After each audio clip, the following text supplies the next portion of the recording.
Assalamualaikum warahmatullahi wabarakatuh. Kami dari kelompok 5 dengan materi diksi pilihan kata. Dan ini adalah nama-nama kelompok kami. Ketepatan dan kesesuaian kata.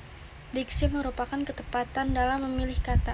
Ketepatan ini dipengaruhi oleh kemampuan seseorang dalam memahami, menguasai, serta menggunakan kosakata secara aktif, sehingga mampu menyampaikan gagasan dengan jelas dan tepat. Adapun indikator ketepatan kata antara lain: yang pertama, menyampaikan gagasan dengan pilihan kata yang tepat sesuai kaidah bahasa Indonesia.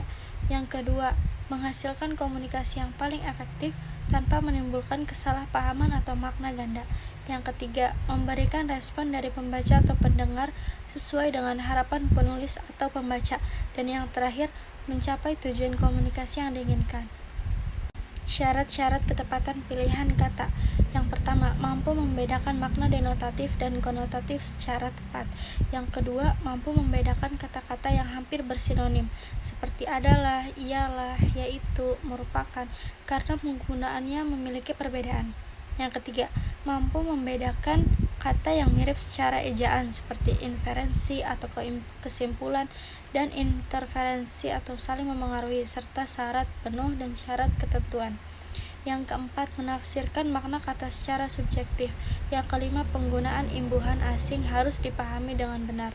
Misalnya, dilegalisir seharusnya dilegalisasi, dan koordinir seharusnya koordinasi. Yang keenam, kata-kata idiomatik harus digunakan sesuai pasangan yang tepat. Misalnya, sesuai bagi seharusnya, sesuai dengan. Yang ketujuh, penggunaan kata umum dan khusus perlu diperhatikan agar makna lebih jelas, terutama dalam tulisan ilmiah. Yang sebaiknya memakai kata khusus, misalnya mobil, umum, dan Corolla khusus. Kata-kata yang mengalami perubahan makna harus digunakan secara hati-hati, seperti isu yang dalam bahasa Inggris berarti persoalan atau publikasi, sedangkan dalam bahasa Indonesia lebih sering diartikan sebagai kabar yang belum jelas kebenarannya. Yang kesembilan, penggunaan sinonim harus tepat. Yang kesepuluh, penggunaan kata abstrak dan konkret harus tepat. Kesesuaian kata. Selain ketepatan dan memilih kata, penggunaan bahasa juga perlu memperhatikan kesesuaian kata agar tidak merusak makna, suasana maupun situasi yang ingin disampaikan. Dan yang terakhir ada syarat kesesuaian kata. Yang pertama, menggunakan bahasa baku secara tepat dan tidak mencampurnya dengan kata tidak baku yang hanya digunakan dalam percakapan sehari-hari. Yang kedua, pemilihan kata yang berkaitan dengan nilai sosial harus diperhatikan. Yang ketiga, penggunaan pasangan kata idiomatik dalam bentuk yang berlawanan makna harus tepat. Yang keempat, kata yang memiliki nuansa tertentu harus digunakan dengan benar. Yang kelima, dalam penulisan ilmiah sebaiknya digunakan istilah ilmiah, sedangkan dalam komunikasi non-ilmiah dapat memakai kata yang lebih umum atau populer.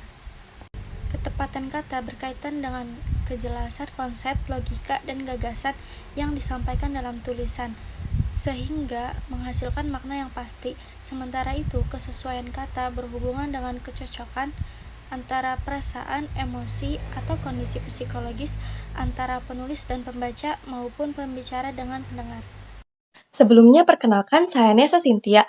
Izin melanjutkan materi. Di sini ada pemilihan kata.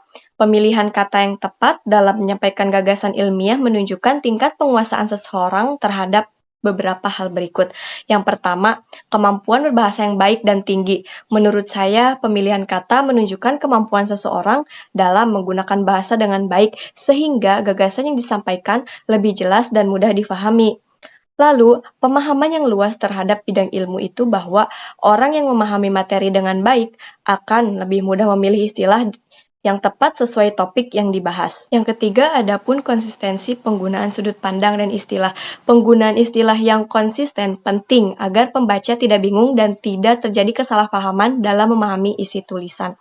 Lalu, pemenuhan syarat ketepatan kata dapat difahami bahwa kata yang digunakan harus benar-benar sesuai dengan makna yang ingin disampaikan agar tidak menimbulkan arti yang berbeda. Yang terakhir, ada pula pemenuhan syarat kesesuaian kata. Pemilihan kata juga harus disesuaikan dengan situasi, terutama dalam karya ilmiah yang menggunakan bahasa formal dan baku. Adapun fungsi ketepatan kata. Ketepatan kata memiliki beberapa fungsi. yaitu diantaranya yang pertama, ketepatan kata membantu menyampaikan ide atau pendapat dengan jelas, baik dalam bentuk lisan maupun tulisan dengan menggambarkan atau mewakili gagasan. Yang kedua, sebagai pemilihan kata dapat menyesuaikan gaya bahasa seperti formal atau non-formal, sehingga lebih cocok dengan situasi komunikasi dengan membentuk gaya penyampaian yang sesuai. Yang ketiga, dengan mewujudkan komunikasi yang efektif, penggunaan kata yang dapat membuat pesan lebih mudah difahami oleh pembaca atau pendengar. Lalu, yang menciptakan suasana sesuai tujuan komunikasi. Pilihan kata dapat membangun suasana tertentu, misalnya suasana resmi, santai, atau serius sesuai kebutuhan. Selanjutnya, untuk menghindari perbedaan penafsiran, ketepatan kata membuat makna yang disampaikan lebih jelas sehingga tidak menimbulkan arti yang berbeda. Mencegah terjadinya kesalahpahaman perlu penggunaan kata yang sesuai, membantu mengurangi kesalahan dalam memahami maksud pembicara atau penulis. Selanjutnya, untuk membantu tercapainya tujuan komunikasi. Jika kata yang digunakan tepat, maka tujuan komunikasi akan lebih mudah tercapai secara efektif dan jelas. Selanjutnya, kata baku dan tidak baku. Yang pertama ada kata baku. Menurut Kosasih dan Hermawan, kata baku merupakan kata yang diucapkan atau ditulis oleh seseorang sesuai dengan kaidah atau pedoman yang dibakukan. Kaidah baku yang dimaksud dapat berupa pedoman umum, ejaan bahasa Indonesia atau PUEBI, Tata Bahasa Baku, dan Kamus Besar Bahasa Indonesia atau KBBI.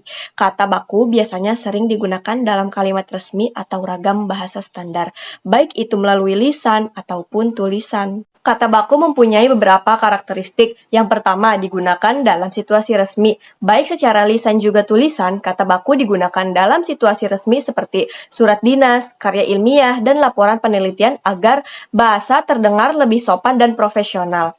Yang kedua, mengikuti aturan PUEBI. Baik secara lisan juga tulisan, penggunaan kata baku harus mengikuti aturan dalam pedoman umum ejaan bahasa Indonesia, supaya penulisan dan pengucapan kata sesuai dengan kaidah bahasa yang benar. Yang ketiga, memenuhi fungsi gramatikal dengan lengkap. Baik secara lisan maupun tulisan, ragam baku menggunakan susunan kalimat yang lengkap, seperti adanya subjek, predikat, dan objek agar isi kalimat lebih jelas dan mudah difahami. Lalu, fungsi kata baku. Kata baku pada bahasa Indonesia mendukung 4 fungsi, yaitu yang pertama, fungsi pemersatu. Kata baku berfungsi untuk mempersatukan masyarakat Indonesia dalam penggunaan bahasa yang sama, sehingga komunikasi dapat lebih mudah difahami oleh semua orang dari berbagai daerah. Yang kedua, sebagai fungsi pemberi kekhasan. Penggunaan kata baku menjadi ciri khas bahasa Indonesia yang membedakannya dari bahasa daerah maupun bahasa negara lain. Yang ketiga, sebagai fungsi pembawa kewibawaan. Seseorang yang menggunakan bahasa baku dengan baik biasanya terlihat lebih sopan, terpelajar, dan memiliki kewibawaan dalam berbicara maupun menulis. Yang keempat, sebagai fungsi kerangka acuan. Kata baku dijadikan pedoman atau acuan untuk menentukan penggunaan bahasa yang benar sesuai aturan bahasa Indonesia. Cukup sekian pemaparan materi dari saya. Selanjutnya, saya kembalikan kepada moderator. Terima kasih. Baik, di sini saya akan menjelaskan kata tidak baku. Sedangkan kata-kata yang tidak baku adalah yang belum berterima secara resmi atau tidak mengikuti kaidah yang berlaku dalam bahasa Indonesia. Penggunaan kata baku dan tidak baku. Contoh kata baku, apotek, izin, praktik. Contoh kalimatnya, saya pergi ke apotek untuk membeli obat. Yang kedua, ibu sudah memberi izin kepada saya. Contoh kata tidak baku, apotik, izin, praktek. Contoh kalimatnya, saya pergi ke apotik untuk membeli obat. Yang kedua, ibu sudah memberi izin kepada saya. Penggunaan lafal baku dalam lisan. Lafal yang benar atau baku dalam bahasa Indonesia sampai saat ini belum pernah ditetapkan. Namun, ada pendapat umum bahwa lafal baku dalam bahasa Indonesia adalah lafal yang bebas dari ciri-ciri lafal dialek setempat atau lafal daerah. Contoh lafal baku, sudah, tidak, bagaimana. Contoh lafal tidak baku, udah, nggak gimana. Contoh kalimat tidak baku, aku udah makan. Contoh kalimat baku, saya sudah makan. Baik, di sini juga saya akan menjelaskan sinonim dan antonim.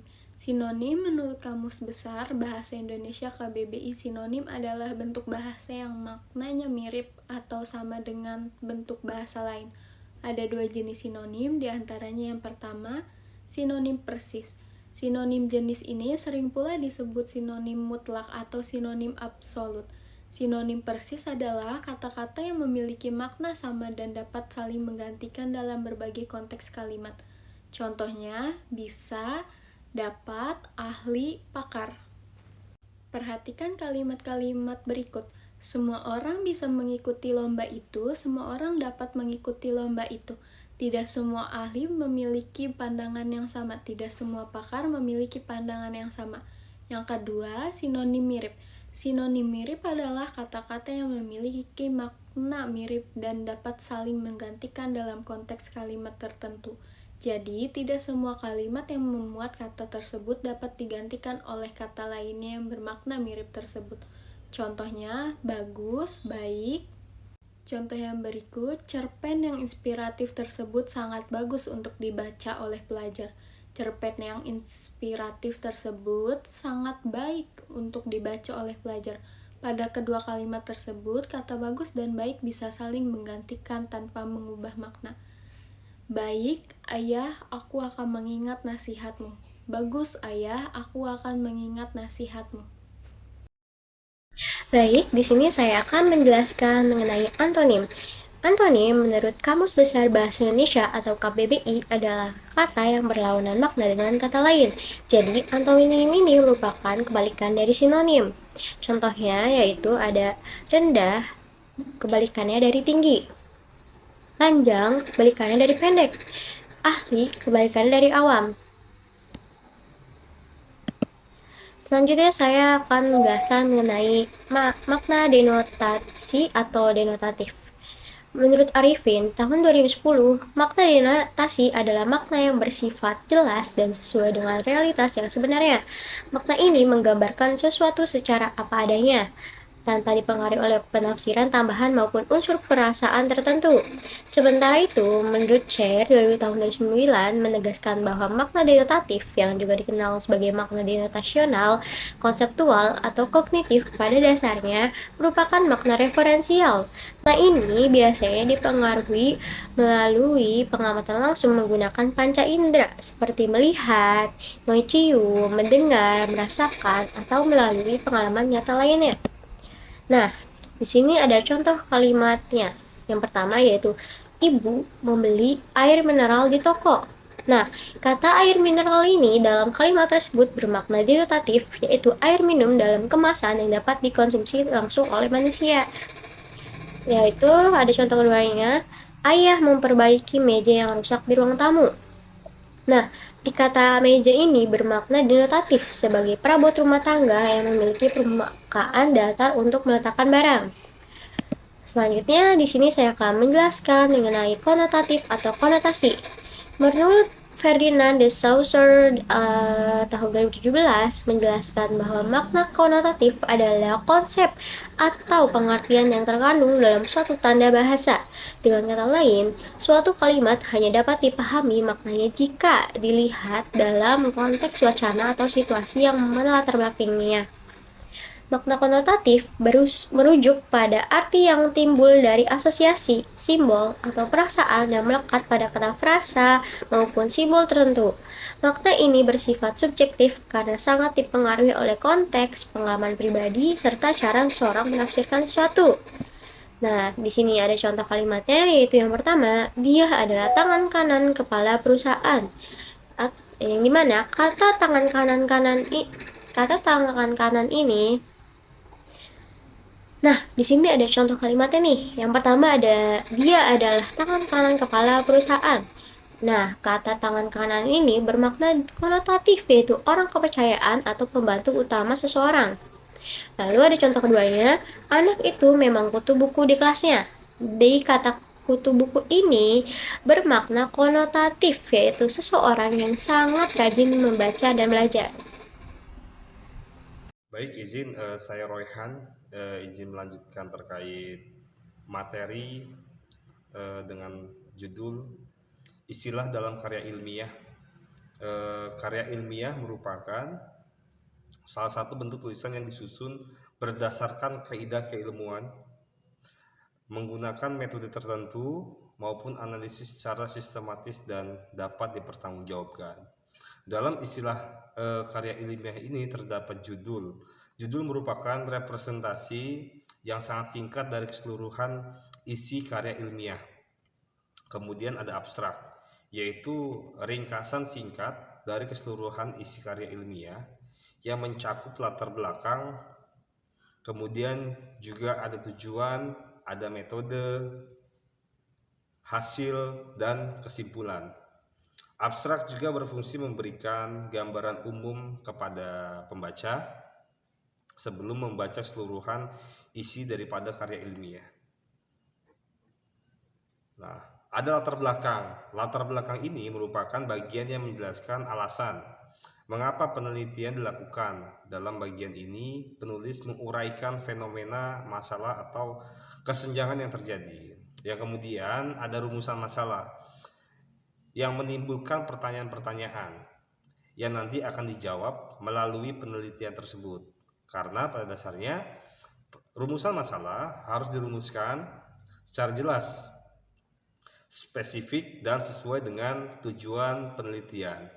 Yang kemudian ada tujuan penelitiannya. Tujuan penelitian ini menjelaskan apa yang ingin dicapai melalui penelitian tersebut. Tujuannya untuk yang menjadi jawaban dari rumusan masalah. Tujuan ini secara jelas dan terukur agar dapat dievaluasi keberhasilannya. Yang kemudian ada manfaat penelitian. Bagian ini menjelaskan tentang kontribusi atau kegunaan hasil penelitian, baik secara teoritis maupun secara praktis. Adapun manfaatnya, teoritis itu berkaitan dengan pengembangan ilmu pengetahuan, sedangkan manfaat dari praktis berkaitan dengan penerapan hasil penelitian dalam kehidupan nyata. Selanjutnya, itu ada tinjauan pustaka atau kajian teori dalam istilah latar belakang ini. Tinjauan pustaka atau yang kita sebut sebagai kajian teori ini berisi uraian mengenai teori-teori yang secara konsep dan hasil penelitian terdahulu yang sangat relevan dengan topik penelitian. Yang kemudian tujuan dari tinjauan pustaka ini adalah untuk memberikan landasan teoritis yang sangat menunjukkan posisi penelitian yang dilakukan dalam konteks penelitian sebelumnya. Selanjut kepada pemateri selanjutnya. Terima kasih. Baik, di sini saya akan melanjutkan materi bagian saya, yaitu tentang kerangka berpikir. Kerangka berpikir yaitu alur logika yang menjelaskan hubungan antara variabel-variabel yang diteliti. Kerangka berpikir biasanya disusun berdasarkan teori yang telah dikaji dalam tinjauan pustaka dan menjadi dasar dalam penyusunan hipotesis. Sedangkan hipotesis itu sendiri merupakan dugaan sementara yang akan diuji kebenarannya melalui penelitian. Hipotesis disusun berdasarkan teori dan kerangka berpikir yang telah dibangun sebelumnya. Kerangka berpikir metode penelitian. Ini menjelaskan cara atau langkah-langkah yang digunakan dalam melakukan penelitian. Dalam bagian ini dijelaskan jenis penelitian, pendekatan yang digunakan, teknik pengumpulan data, serta teknik analisis data. Populasi dan sampel. Istilah populasi dan sampel juga sering muncul dalam karya ilmiah. Populasi adalah keseluruhan objek atau subjek yang menjadi fokus penelitian, sedangkan sampel adalah sebagian dari populasi yang diambil untuk mewakili keseluruhan. Pemilihan sampel harus dilakukan secara tepat agar hasil penelitian dapat digeneralisasikan. Kerangka berpikir. Instrumen penelitian, yaitu alat yang digunakan untuk mengumpulkan data, seperti kuesioner, wawancara, atau observasi. Instrumen harus memiliki validitas dan reliabilitas yang baik agar data yang diperoleh akurat dan dapat dipercaya. Analisis data. Analisis data yaitu proses mengolah data yang telah dikumpulkan untuk menjawab rumusan masalah. Analisis data dapat dilakukan secara kuantitatif maupun kualitatif, tergantung pada jenis penelitian yang dilakukan. Hasil penelitian dan pembahasan. Hasil penelitian berisi temuan-temuan yang diperoleh dari analisis data, sedangkan pembahasan berisi interpretasi terhadap hasil tersebut dengan mengaitkannya pada teori atau penelitian sebelumnya. Kesimpulan. Kesimpulan merupakan rangkuman dari hasil penelitian yang menjawab rumusan masalah, sedangkan saran berisi rekomendasi yang diberikan berdasarkan hasil penelitian. Hasil penelitian dan pembahasan. Daftar pustaka. Daftar pustaka merupakan kumpulan sumber referensi yang digunakan dalam penyusunan karya ilmiah. Penulisan daftar pustaka harus mengikuti aturan tertentu seperti APA, MLA, atau Chicago Style. Sitasi atau kutipan. Sitasi merupakan cara penulis mengutip pendapat atau karya orang lain sebagai dasar teori atau pendukung argumen. Sitasi harus dilakukan secara jujur dan sesuai kaidah untuk menghindari plagiarisme. Hasil penelitian dan pembahasan. Plagiarisme. Plagiarisme sendiri merupakan istilah yang merujuk pada tindakan mengambil karya atau ide orang lain tanpa memberikan pengakuan yang semestinya.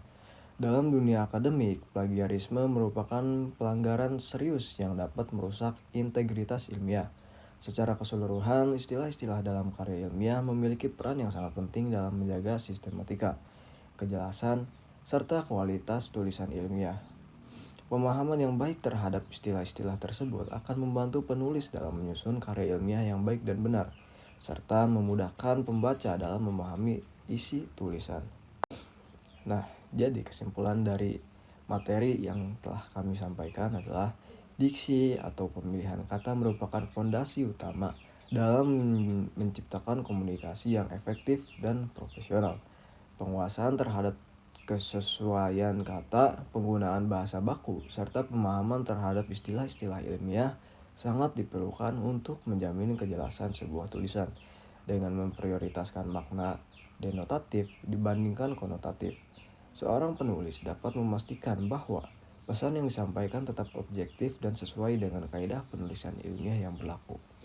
Baik, mungkin itu saja dari kelompok kami. Sekian, kurang lebihnya mohon maaf. Wassalamualaikum warahmatullahi wabarakatuh. Terima kasih bagi yang telah menonton sampai habis dan mendengarkan sampai selesai. Saya, Jody Ragniananda, selaku pemateri terakhir dari kelompok 5, izin mengunturkan diri.